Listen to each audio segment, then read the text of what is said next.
Becca, we're in your capable hands. Just give it 1 minute. I'll let you know when we're ready, Mr. Chair. It's Thank showing that we're live. The YouTube is coming up now. Okay, Mr. Chair, you are live. All right, thank you, and good evening, everybody. Welcome to the March 2nd Financial Planning Committee meeting. I'd like to call the meeting to order. First thing I want to do is read this few little sentences here. This open meeting of the Financial Planning Committee is being conducted remotely, consistent with Governor Baker's executive order of March 12th, 2020, due to the current state of emergency in the Commonwealth due to the outbreak of the COVID-19 virus. In order to mitigate the transmission of COVID-19 virus, the town of Northborough has been advised and directed by the Commonwealth to suspend public gatherings. And as such, the governor's order suspends the requirement of the open meeting law to have all meetings in a publicly accessible physical location. The order allows Financial Planning Committee to meet remotely as long as reasonable public access is afforded so that the public can follow along with deliberations of the meeting. Members of the public who wish to view the live stream of this meeting may do so by going to Northborough Remote Meetings on YouTube via the link listed in the agenda. Ensuring public access does not ensure public participation unless such participation is required by law. This meeting will feature public comment at the appropriate time on the agenda, and I will provide additional instructions for members of the public to wish to speak when that time comes. I would also like to call roll call here. I'm going to mention your name and I'd like you to respond present. And so I'm David DeVries. I'm chairman of the committee. Present. Mike Hodge. Mike Hodge, present. Very good. Bill Peterson. Present. Tom Spataro. Present. John Rappa. Present. We also have two staff members from the town of Northborough here today. John Cudere Town administrator, present. and Becca Meekins. Present. Thank you. Nick, so the first order of business on our agenda is the approval of minutes. They're not complete at this time. We're going to take it up. We're going to pass over tonight and take it up at our next meeting. Next item on the agenda is to review the 2022 CPC project requests. John, you take that? So, yep, so for this, we have Todd Helwig as a representative from the CPC. If Becca would promote him up to panelist. Todd's going to walk you through the memo that you received and discuss the projects that are tentatively on the FY 21 town meeting warrant. Evening, Todd. Evening. If you can hear me, say present, please. Present. Very good. So you have the floor. Tell me about your requests. So I'm new to this part of the game, so I'm just going to go through the memo and you all can tell me what I'm not doing. So the votes were taken at the February 4th meeting. The first one was for the, let's see, the historic for the debt service on the White Cliffs for $203,780. Then there was also under the historic category was $20,000 for some work for the Historical Society building. And on the open space and rec category, there was, and this was probably the biggest thing, was the $290,250 for the pickleball courts at Ellsworth McAfee, and an additional $400,000 to just go into the conservation fund. Similarly, for the housing category, there was $65,200 going into the housing reserve account, and then $32,600 for reserve funds. Okay. Very good. Is that your whole report? So through the chair, if I may, so this group discussed the $290,000, the pickleball project at great length and went through the renderings with the DPW director at a previous meeting. So the CPC process is a little bit of an overlap with the capital planning process in the town. Obviously, the Community Preservation Act is designed to move projects through for affordable housing, historic preservation, and recreational opportunities. And it's designed to sort of have a parallel and dedicated funding source for projects from those three buckets. So this committee has on occasion, depending on the nature of the project that the CPC is bringing forward, has chosen to weigh in and provide a recommendation or not.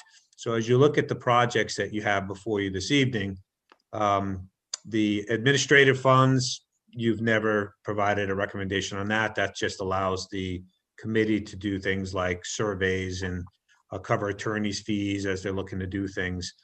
In terms of housing, there is no housing project, so there's no affordable housing project going to town meeting. This is the 10% minimum that needs to go into the affordable housing bucket in accordance with the Community Preservation Act. So as you look at these, there's a $20,000 for painting of the Historical Society's building. Again, not really a capital project. And again, just for reference, for anybody who may be watching, a capital project for purposes of the Financial Planning Committee's policies is $25,000 or more in a useful life of 5 years or more. And they generally tend to be more than expensive than that. But generally, it's a project that would be appropriate to be funded with debt if you didn't pay cash for it. So, generally, you wouldn't issue debt to paint a building.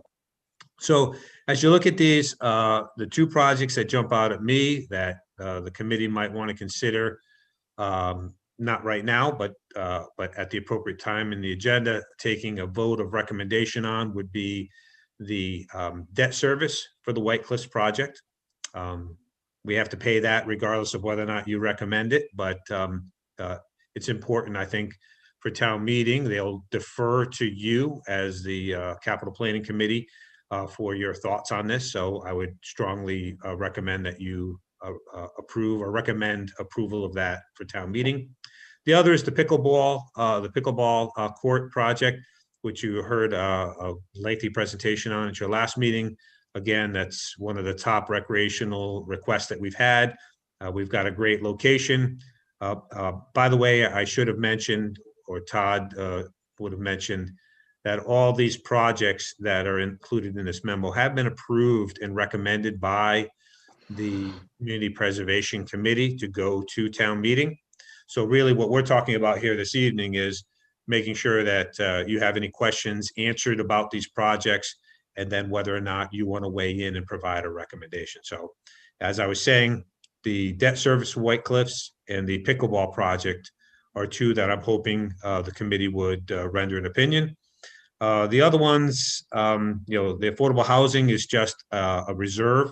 There is no affordable housing project to recommend at this point. If and when the project becomes available and the town wants to work with the Northborough Affordable Housing Corp., the way that works is they have to come to the Board of Selectmen for approval of the project, and we sign a contract with them to do affordable housing projects, but there is none specific to this town meeting. It's really just an accounting allotment of the 10%. And the only other one, and this is, again, it's sort of a discretionary call on your part, is $400,000 going into the conservation fund for the purpose of open space preservation acquisitions.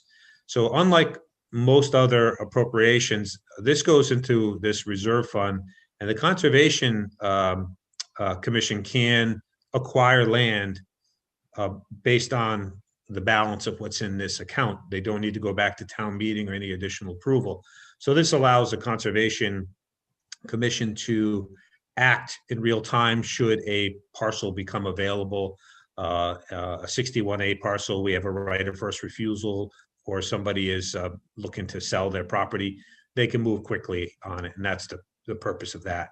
But there is, again, no specific project associated with this appropriation into that fund. It just it capitalizes the fund and allows them to move forward quickly in the event of a parcel becoming available. And again, any open space acquisitions would be in accordance with our open space plan, and they do have a priority list and criteria for land that we'd want to add to our open space. Generally speaking, it's typically land that that is abutting existing conservation land and open space that we have now that creates wildlife corridors and things of that nature. So included in your packet is information with regard to the match that we received from the state. I believe the FY22 match this time around is 14%.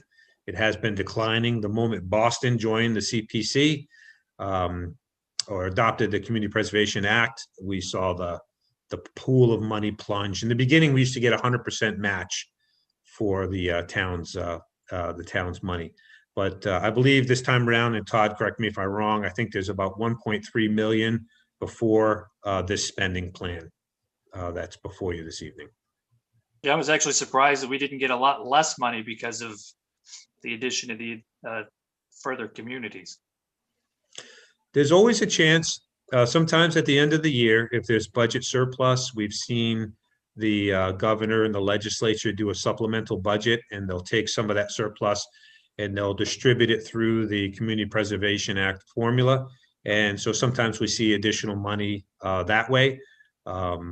That goes into the available funds, and the committee each year takes up their projects and recommendations. So unlike the capital planning process that you folks go through, theirs is more of an annual sort of a cycle. So, projects don't need to be in planning for 5 years to get funded. And again, it depends on the nature and the size and the complexity of the project. Working with the Community Preservation Committee, we have oftentimes divided projects up into 2 phases, getting the design and engineering done. And then you have a good cost estimate based on a solid design and plans, and then request the actual construction. Other times, if it's a straightforward project, we've asked for everything in one shot, as is the case here with the pickleball courts. So, Hey, John, yep. quick question. Do you know what the accumulated amount is for the conservation fund? I know the 400,000, but is that the beginning, or is there more in there? I'm not sure what the balance is. Scott, I'm not sure if you have that information. I'm sorry, Todd, if you have that information. The answer was going to be no, whether it was Scott or Todd anyway. I do not know off the top of my head. They recently purchased some property, and from my recollection, that fund is pretty well depleted right now. Yeah, that was the whole, we've been denying, the open space folks have been requesting large requisitions to go into the fund for 3 or 4 cycles a year, and they've been denied until this year. Yeah. So I would believe there's not a great deal in there at this time. Yeah, I can get you that information, Tom, but they did just acquire some land, and that fund was significantly depleted. Okay, no, I think that question had come up the last time we were doing, I think, housing category a few years ago. And then the other thing that came up was the control. Can the conservation committee go and purchase, or what's the control? Do they have to go through you, John? Or? No, they have the authority to purchase land. It's set up and designed so that they can move independently of town meeting. Again, they would use the criteria in the open space plan, and they generally speaking have their eyes on at any given time, half a dozen parcels that if they became available, or if they came out of 61A, agricultural or recreational protection that they would be interested in. So they have a list of properties that they're always pursuing. But the process would, they still need to go through, and a purchase and sale has to be negotiated. That's working with my office and town council. So usually the town planner is involved in that whole process. There's typically a public hearing or two involved in with regard to the acquisition, but it's designed to allow them to move again swiftly and independently of a town meeting. Because generally speaking, the properties come on the market or someone decides to sell them. It's a small window of opportunity. Oftentimes we may be we have right of first refusal, but you usually have a very limited, 90 or 120 days to act on those. Thanks. We did include in the packet a presentation going back from the finance director to the community preservation. This is the history going back to when we adopted, and you can see, the state match going back when we first did this. And by the way, it's based on a 1% surcharge on your taxes. The town voted, everybody agreed to do this. And so it's a levy. You see here is the levy column, and then the state match and the total amount of money that is raised that year. So I don't know about you, but I would take 100% return on my investment every day of the week. I take all the way down here.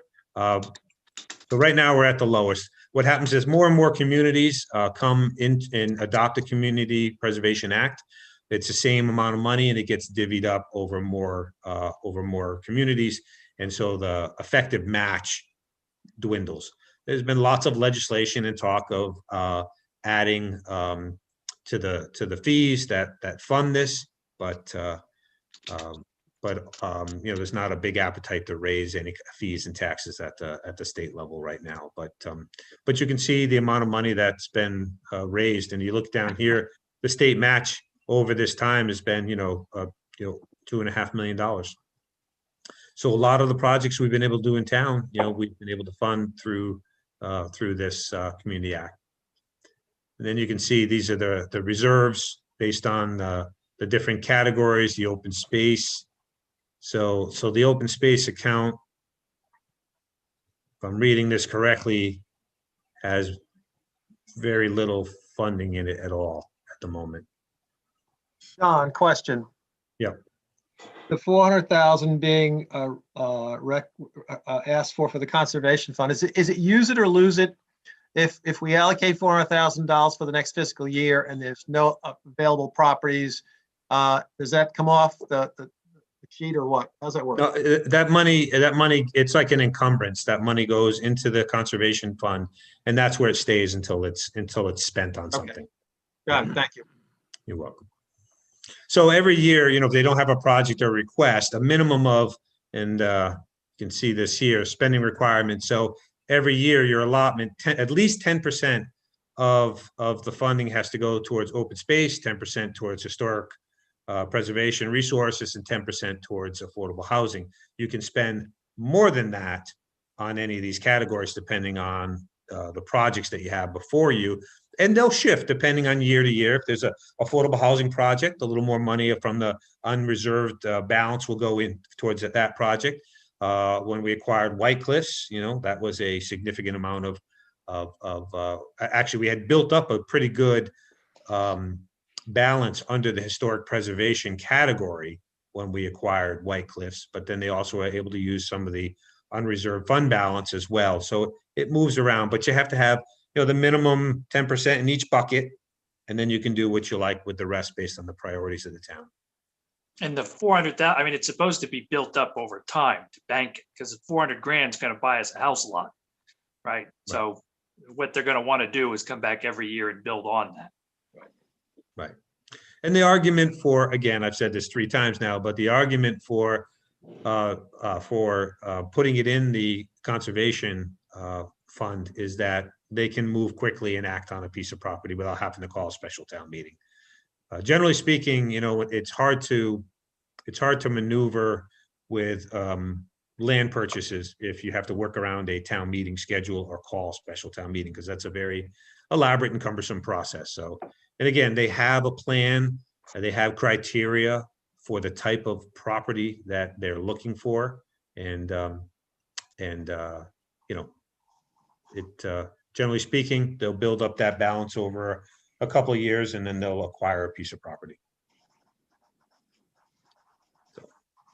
This last slide here, this is just a debt service on White Cliffs. It's going to be a 10-year bond. We floated bands for 3 years, and we're gonna issue permanent debt. We're going to be out in the market issuing permanent debt. So, and again, really doesn't matter if people vote in favor or not. We're gonna pay our debt service because it's under the general full faith and credit of the town. So we will be doing that. But generally speaking, these are the categories.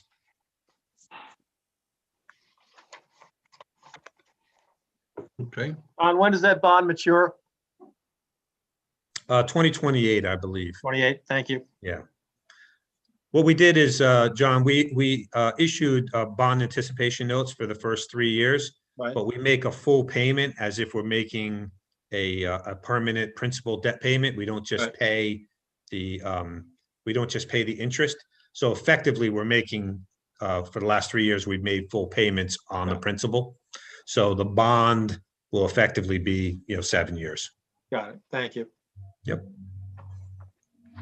great. Any other questions on CPC? Seeing none, hearing none, move on to the final review of the capital budget. So Todd, I believe you're free to go unless you have anything you'd want to share before you depart. Good. Enjoy your evening. Thank you, you too. Thank you, Thanks, Todd. Todd. Thanks, Todd. Again, this year, just not a lot of like large or controversial projects. Okay, John, you want to take us through this? Sure, I'll share my screen again.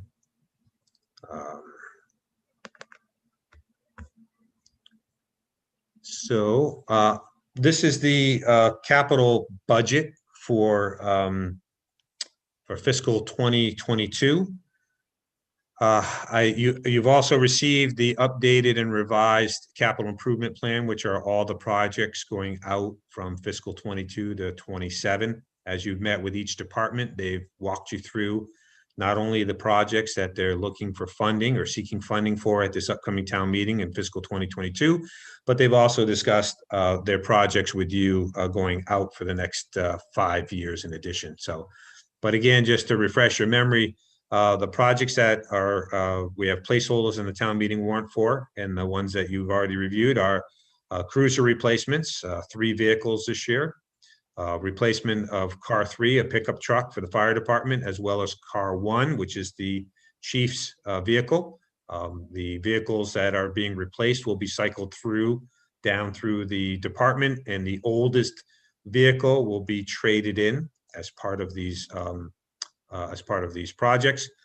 The pickleball courts at Ellsworth McAfee, that's the CPC funded project that we were just talking about.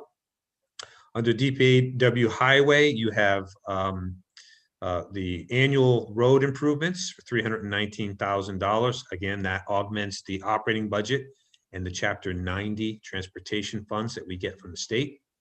Then we have 2 vehicle replacements, a dump truck with plow and a pickup truck. We have deferred the loader, a couple of the new culvert program that we wanted to implement, and a larger vehicle based on the deferrals from last year and the reduced amount of free cash that we have available to us this year. Those projects for DPW have been deferred. Under the Sewer Enterprise Fund, it's actually a split project between the Water Enterprise Fund and the Sewer Enterprise Fund, and it's a 44-56% split, and that's based on the actual sites that will be wired up as part of the SCADA project. The SCADA project's $500,000, and that will be a bond that will be paid for by the enterprise fund fees. So that's baked into the rates schedule for the enterprise fund. And then on the Water Enterprise Fund, there's the reservoir dam compliance. Again, it's listed here as 200,000, but as you heard in the presentation from the DPW director, it's 50,000 in fund balance from the water enterprise fund will be used as a 25% match for a overall, it's a $200,000 request to do the feasibility design and permitting. It's a 75% grant with a 25% match. So the 150 is a grant that we're applying for. The 50,000 will be using in free cash. I'm sorry, free cash from the enterprise fund to pay the town share of that. And ultimately, it will lead to about an $800,000 or $900,000 dam removal project. And we're hoping to get a 75% match grant on that removal as well. And then last but not least, we have the utility tractor, which is split again, 40%, 60% between the water and sewer enterprise funds. So the total of projects for the capital budget for fiscal 2022 is $1,877,250. And if you look to the right here, you can see the funding areas. So we're going to be proposing to spend $805,000, which is the amount that we identified in the free cash plan for fiscal 2022 on pay-as-you-go capital. So all of these projects up here that are showing under the free cash, those can be paid for with no additional tax impact.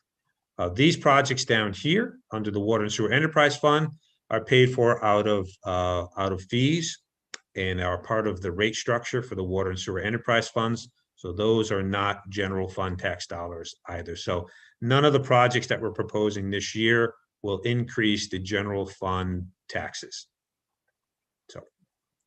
So those are your projects. And I do, through the chair, if I may, I'd like to share. Oh.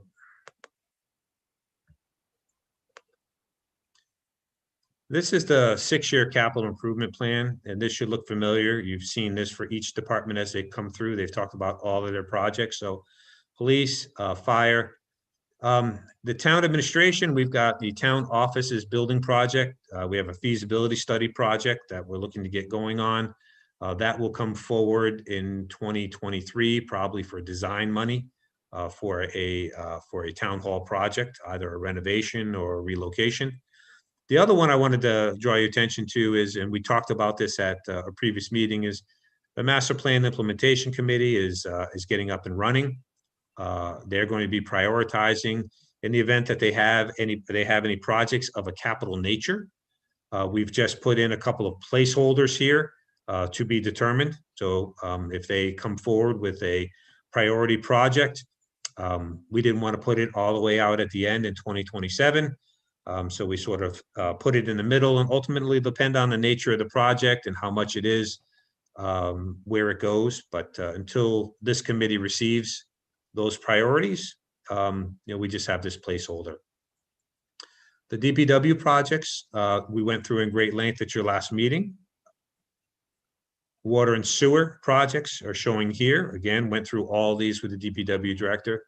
The one thing we didn't go through, this is the revised K-8 schools. So the last thing that you saw from the schools, and if you remember Keith Lavoie, the operations manager for the school department, was here at your last meeting, and we had a good conversation, I think, about capital projects, what qualifies to be included in the capital improvement plan and what projects don't. And the schools had brought forward a lot of small projects like desk replacements and carpet replacements. And there was a discussion about those items needing to be incorporated into an operating budget, that they're not appropriate for inclusion here. I will let you know, we did have an appropriations committee meeting last Thursday. We discussed, as we did with this group, the idea of asking the schools to go back and look at their operating budget and see if they need additional funds in their operating budget to handle small equipment replacements. I'm pleased to report to you, we did have a good discussion about that.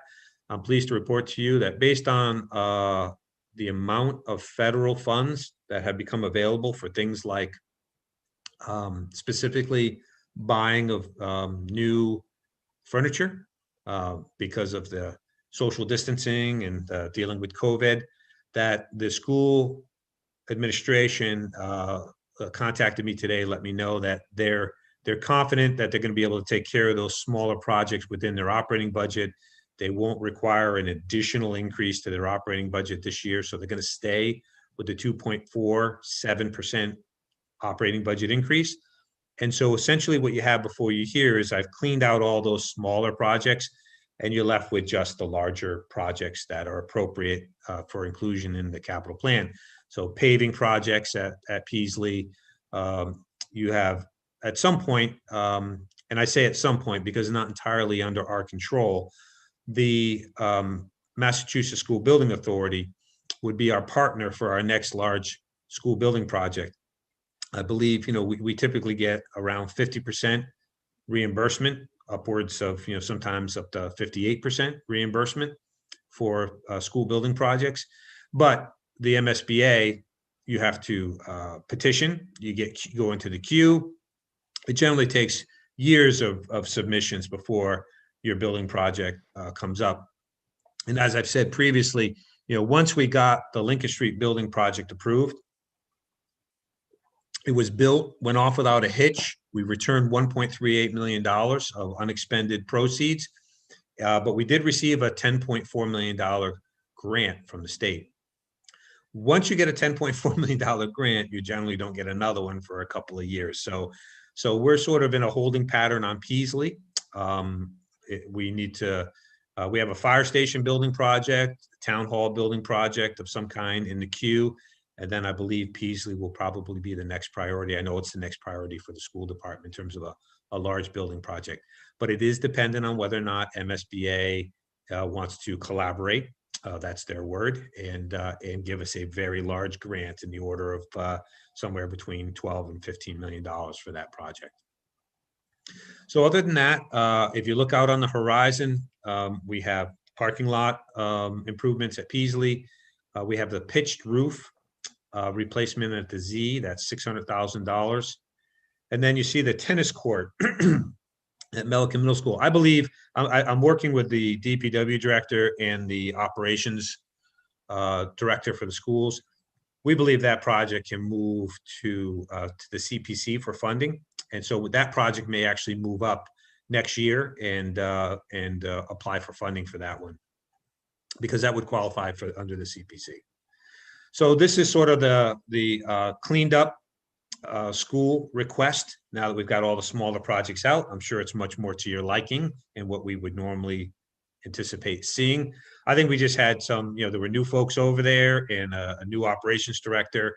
And so he identified a bunch of things, but most of that stuff needs to find a home in their operating budget. And we're just lucky right now. The K-8 schools, based on the presentation made to the Appropriations Committee last Thursday, in one form or another have received about $611,000 in federal aid. Now, a lot of that's going for, remote schooling, technology, all of that stuff. But again, as I said, part of that is that can be used for furniture and some of the things that were previously showing up as smaller capital outlay projects. So I don't know if anybody has any questions about the 6-year plan now that it's sort of all in one place. The only thing that obviously I would draw your attention to is, as we delayed a couple of things, we're seeing in 2023, a little bit of a bubble. Now that's not as bad as it looks, because you've got the fire station building project that's in there. But certainly DPW, as you look across that line there, you see a lot of equipment and capital projects that have been pushed out. So we're going to have a longer conversation in the next cycle about how we're going to finance some of these projects. Do we want to maybe issue a general obligation bond, something we haven't had to do since fiscal 2011? So we paid cash for all of our equipment since from fiscal 2012 on. So whether or not that's realistic for the next couple of years as we work through the COVID impacts remains to be seen. Okay. All right. Thank you, John. All right. Anybody have comments, questions on that? Again, there's no surprises here, you know, projects that are in the fiscal.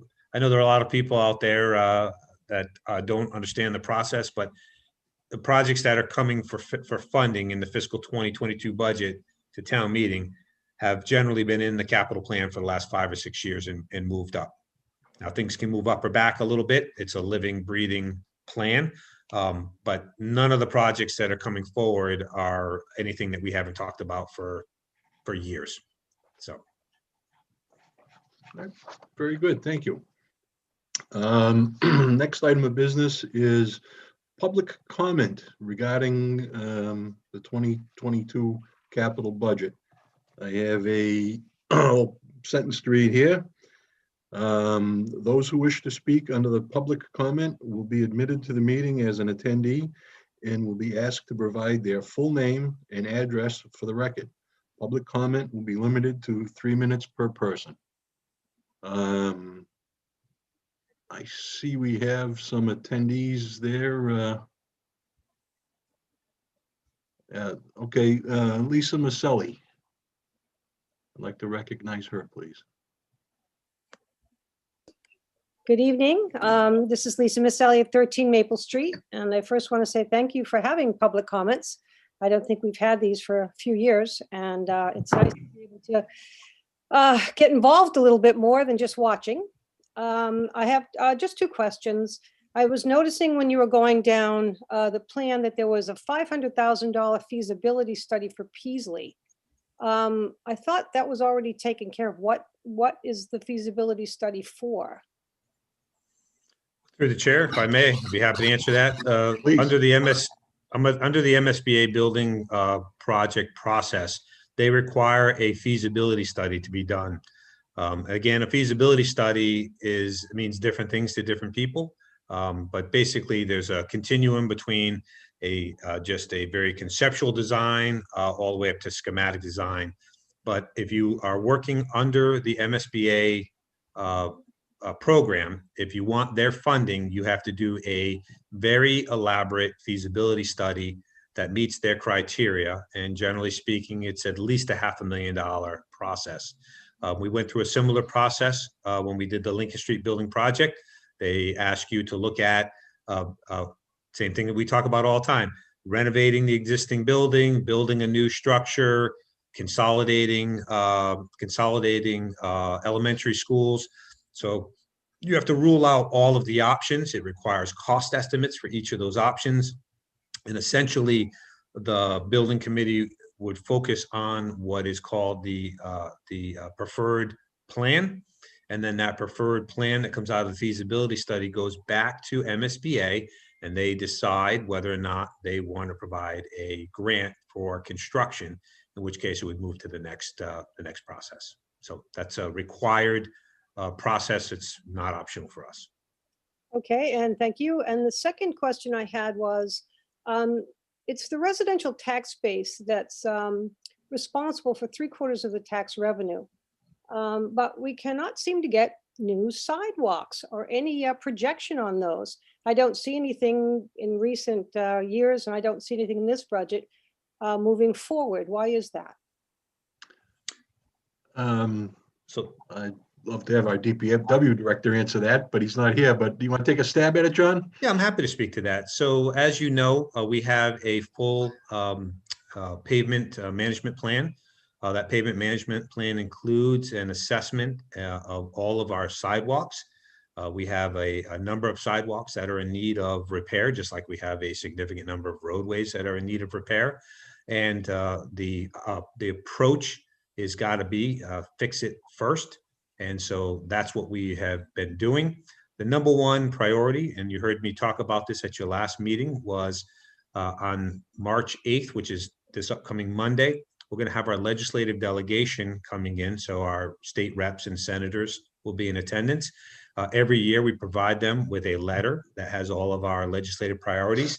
Our number one priority this year, as it was last year and the year before, is for the state to increase its Chapter 90 transportation funding, because every town struggles with the ability to maintain roads and sidewalks. And right now, this past year, we actually saw for the first time, and again, you saw this chart at your last meeting, we saw our pavement condition index dip down a little bit because we've had to take care of some culvert projects that are very expensive. And so the bottom line is we have very limited funds, and we are stretched thin to maintain the existing roads and the existing sidewalks, which is why we are petitioning and requesting from the state that they increase that funding. So it is a top priority. There are some other potential grant funding that the DPW is always looking at. But we do have, as I said, a number of sidewalks and certainly a number of roadways that are in a priority order based on an objective ranking need to be fixed. And that's what we're focusing on first. Thank you very much. Thank You're you, welcome. Lisa. Thank Great you, Lisa, for questions. calling in. Anybody else, any other public comments, questions? Through the chair, I just want to make one other comment, and that is your meetings have always been open to the public when they've been in person, and we've always accepted public comment, and that's the way it's been for 10 years. So just want to clarify that for the record. Yep. All right. Well, seeing no more hands raised, I'm going to close the public comment. Next item of business is the discussion and recommendations of our draft report. So we do a report every year, and it just talks about what we've done, when we've met, and what we've met about. And this year, I expect it'll be very much the same. So I think that we ought to go down the list here and take a vote. We thank you for putting this up, John. We've all heard about all of these. Is anybody have any questions before we vote on these? Any of these projects? Okay, so what we're going to do is vote to approve these projects. I'll ask for a motion at this second. We'll have some discussion. I'll ask your name, and you either yes, you approve it, or no, you do not. So, Mr. Chairman, if I may, May. you've done this a couple of different ways.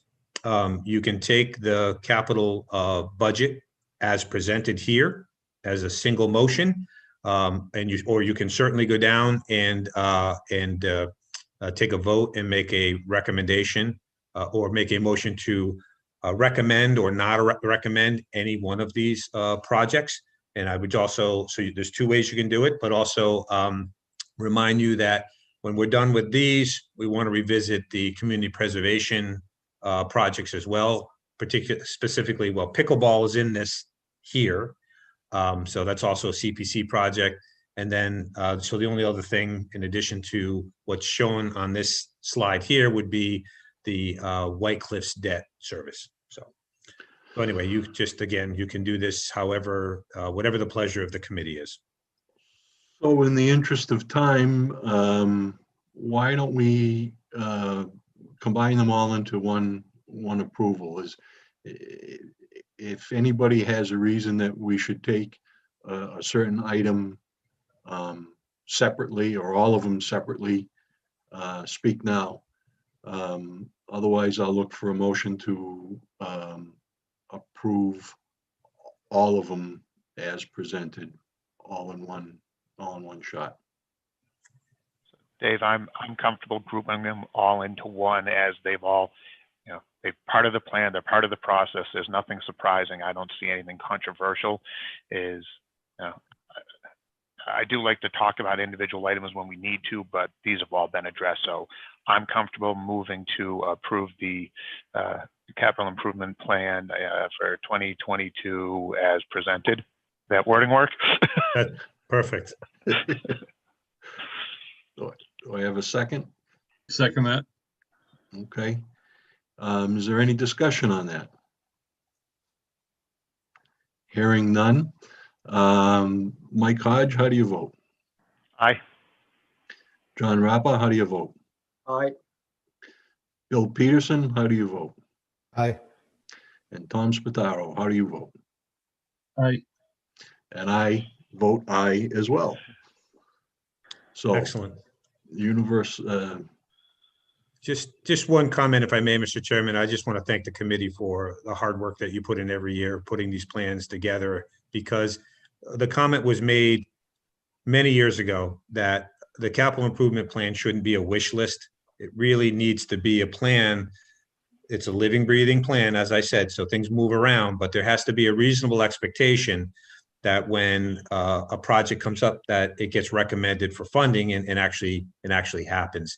Because the alternative is that the departments can't plan, and then you have, I think, what we saw here a long time ago, which is just everything's bunched up and all the projects are requested every year. This committee then has to pick a couple priority projects, and then it really what it does is it pits the departments against each other.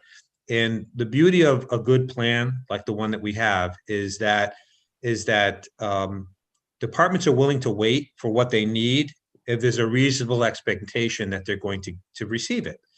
So they can plan accordingly. And I think that's something we've done very well here in Northborough, that there's a reasonable expectation that the plan's going to move forward. And so that's very, very helpful. And it's something that this committee was absolutely, when I started here, heard loud and clear that we want a real plan that is not just a wish list. And I think that is why you see such a reduced amount of conflict leading up to town meeting and at town meeting, because people understand this isn't my year, but 2 years from now, that's my project, and I'm willing to wait if I'm going to get it, and I'm willing to work with everybody. And it allows us to find grant funding. It allows us to spread out the tax impact if there is any. It allows us to issue debt on good schedules and smooth out the impacts. So all those things are through good planning, and that's really a credit to the committee. So thank you for that. yeah, we've seen all of these projects multiple times coming down the line, and yeah, it works, system works well. No surprise. No surprises. Yeah. So the only other separate motion then, Mr. Chairman, would be, my request would be for you to take a position on the recommending the CPC's article for the debt service on White Cliffs. Okay. So do I hear a motion to approve that, approve recommendation? Do we have a, we don't have a choice. We need, this is my favorite hot button topic. And yes, I know we're being broadcast. I was one of the few who voted against this, still think it is a financial quagmire, yet we made a legal and binding obligation to pay for it. So if CPC doesn't pay for it, the town has to. Therefore, can I somehow make a motion to approve? Recommendation. I make a motion to recommend approval of this budget item to continue paying the debt service on the White Cliffs for our legal and contractual obligation. Maybe we should clean that up. I move to approve the Community Preservation Act funding of the White Cliffs debt. Thank you. Second. You're a second? Second. Very good. Do I hear any discussion? Hearing none. Mike Hodge, how do you vote? Aye. John Rappa, how do you vote? Aye. Bill Peterson, how do you vote? Aye. Tom Spataro, how do you vote? Aye. And I also vote aye. Thank All you. right. So the next thing, John, is you're going to take a stab at a draft of the report. Yeah, so typically working with the chairman, we'll put a draft report. Really, it's just a document, a report that goes to town meeting. The purpose of this committee is to make recommendations on how the citizens should vote for various articles, particularly capital articles. So it's really just a recording of your vote, a summary of the project, and then the chairman usually provides a little intro just in terms of the explanation of our process and our plan. But it's really just a document that gets handed out at town meeting as part of the warrant that shows what your recommendations are. And so we'll put that together. And what I'd like to do is we'll draft something up, working with the chairman, distribute it out for you folks to see ahead of time, and then approve the report at a meeting next week. I know we weren't sure if we were going to need another meeting or not, but I think it would be helpful since we have some outstanding minutes we need to get cleaned up. And again, the appropriate way to do this would be to, if there's any edits or modifications to the draft, it needs to be done in an open meeting to be compliant with the open meeting law. Okay. Does the week from tonight, the 9th, give you enough time? Yeah, so we have the 9th or the 10th. Becca, are you available either of those? Do you have a conflict on either of those? I can do the 9th or the 10th. Okay. And again, I would imagine it should be a very short meeting. You'll approve minutes and just approve the report, which is based on the votes that you've taken this evening already. So Does the 9th work for all of my committee members? Yeah, I can only do the 9th. excellent. So we'll do the 9th. 9th at 7 o'clock. Yep. Excellent. All And I right. think that the only other thing that I would want you to be aware of in terms of scheduling is March 22nd. That's the hearing, the budget hearing with the Board of Selectmen. It's really a joint meeting between appropriations and financial planning. Just want you to be aware that that meeting is taking place. Probably at their first meeting in April, which would be April 12th, I would typically do a brief presentation to the Board of Selectmen regarding the capital budget so that they just have an overview. And so usually one of the things that we give them is your finished report and recommendations. This all builds. So, you do your report, the Board of Selectmen relies on that, and Appropriations Committee relies on your report for their recommendations, because they also will make recommendations on these financial articles. But anything that's capital in nature, they'll be deferring and looking to you folks to do your recommendations first. So it all builds. So 22nd, we'll be doing the operating budget, and then April 12th, we'll be doing a presentation on the capital budget. And So- you'll invite us to those? Well, you're invited on the March 22nd. It's not a joint meeting, so you're welcome to log in and view it, or to log in as an attendee if you like. There is it's a public hearing, so if you have any comments, you can do what we just did here tonight, raise your hand, and the chairman would recognize you. I'll invite you in on the meeting on April 12th as well. Again, that's not a joint meeting because your work is already done. Yep. You've made your recommendations. It's just more of a presentation to the board of this is where we are on the capital budget for fiscal 2022. So, Okay. but certainly if the chairman would, or anybody else would like to be there, we can make arrangements for you. Okay, thank you. Bill, did I see your hand go up? Yeah, I have a question, if I may. John, the folks you're meeting with on Monday, anything material could come out of that which would impact our budget for this year, or is that a later thing? No, so on Mondays, the Board of Selectmen's meeting on Monday, we're having our legislative delegation in, and at your last meeting, I gave you a copy of our priorities. They're really two big asks for them. One is to increase the Chapter 90 transportation funds, because that would allow us to do things more roadway, more sidewalks, which we all recognize the need. The other top ask is just more revenue sharing and just general state aid. And so whatever that process is, if it impacts our budget, bill will be indirectly in the form of our legislative delegation, hopefully increasing our state aid numbers above the governor's preliminary budget. So the governor released his budget on January 27th. Then the House and the Senate then goes through their process. Then they have a conference committee where they iron out the details, and then they Then they bring it back. The governor then vetoes it, then they override his veto. But ultimately, the longer the process as it plays out, the House has more information, financial information, and the Senate will have more financial information. So oftentimes we see our state aid go up, not much, but a little bit. So from beginning to end, on a $5+ million state aid account, we might see another $30,000 or $40,000. But it's not going to impact the capital budget in any way. Not in this cycle anyhow. So Got it. Thank you. you're welcome. Okay. Anybody else? All right, we're all set, John? I believe so. I don't have anything else for you this evening, Mr. Chairman. I'll accept the motion to adjourn. I'll move to adjourn. Do I hear a second? Yeah, any discussion? Hearing none, all those in favor of adjournment, Mike Hodge, Aye. Bill Peterson, how do you vote? Aye. Tom Spataro, how do you vote? Aye. John Rappa, how do you vote? Aye. And I as well.